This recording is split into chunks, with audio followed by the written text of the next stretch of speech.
ડભોઈમાં વર્ષ 2023માં પંસોલી ગામનો યુવક ગુમ થયાની જાણ ડભોઈ પોલીસને થઈ હતી. તેના પરિવારજનો શોધખોળ કરી રહ્યા હતા. તે અરસામાં યુવક રવિ વિરલાભાઈ નાયકનો મૃતદેહ ડભોઈ તાલુકાના તરસાના નજીક આવેલ કેનાલ, જે પંસોલી જવાના માર્ગ ઉપર આવતી હોય, કેનાલની બાજુમાં આવેલ ખુલ્લા ખેતરમાં ધારે યુવક રવિનો મૃતદેહ મળ્યો હતો. પોલીસે મૃતદેહ પીએમ અર્થે ખસેડી તપાસ દરમિયાન યુવકની હત્યા થઈ હોવાનું સામે આવ્યું હતું. સમગ્ર તપાસ દરમિયાન વસાઈ ગામના વિશોલાલજી રાઠોડિયા નાઓ રવિને વસાઈ ગામે ખેતરથી ધારે આવેલ આંબલી પાસે છાતી અને પેટના ભાગે લાતો મારી અધમરો કરી દીધો. ત્યારબાદ તેને સાહેબ સુરેશ સાથે લઈ જઈ તરસાના ગામની સીમમાં આવેલ પણસોલી જતા કેનાલના માર્ગ ઉપરના ખેતરમાં મૃત હાલતમાં ઉતારી દઈ હત્યા અને હુમલો કર્યાનો case Dabhoi additional district and sessions કોર્ટના જજ એચ.જી. વાઘેલા સમક્ષ ચાલી જતા સરકારી વકીલ એચ.બી. ચૌહાણની દલીલો અને પુરાવાને ધ્યાનમાં રાખી જજ એચ.સી. વાઘેલાનાઓ દ્વારા આરોપી વિષ્ણુલાલજી રાઠોડિયાને હુમલો કરવા સંદર્ભે 3 માસ અને 500 રૂપિયા દંડ તેમજ હત્યાના ગુનામાં આજીવન કેદ અને રૂપિયા 5,000નો દંડ ફટકાર્યો હતો.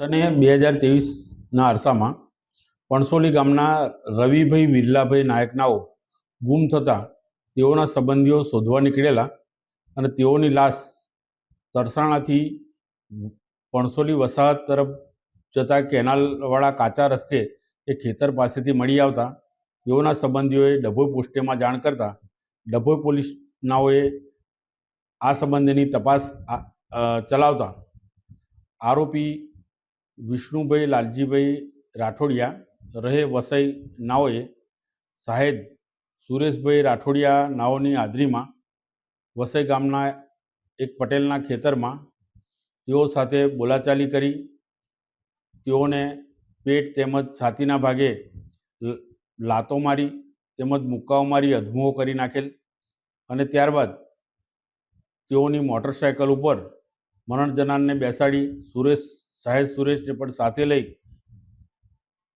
અને કેનાલવાળા રસ્તે નીકળેલ અને અડધી રસ્તે મરણ જનારની લાશને ખેતરમાં ઉતારી દીધેલ તેમજ સાહેબ સુરેશને પણ કોઈને વાત કરીશ તો જાનથી મારી નાખીશ તેવી ધમકી આપેલ તે અંગેનો ફરિયાદવાળો કેસ મહેરબાન ડભોઈના એડિશનલ ડિસ્ટ્રિક્ટ એન્ડ સેશન જજ શ્રી એચ.જી. વાઘેલા સાહેબની કોર્ટમાં ચાલી જતા આરોપીને હુમલો કરવા સંબંધે 3 માસની કેદ તેમજ 500 રૂપિયા દંડ તેમજ મરણ જનારનું મોત નિપજાવવા સંબંધે આજીવન કેદની સજા તેમજ રૂપિયા 5,000 દંડ ભરવાનો નામદાર કોર્ટે હુકમ કરેલ છે. જીડીસી ન્યૂઝ સાથે નિરંજન ચૌહાણ, ડભોઈ.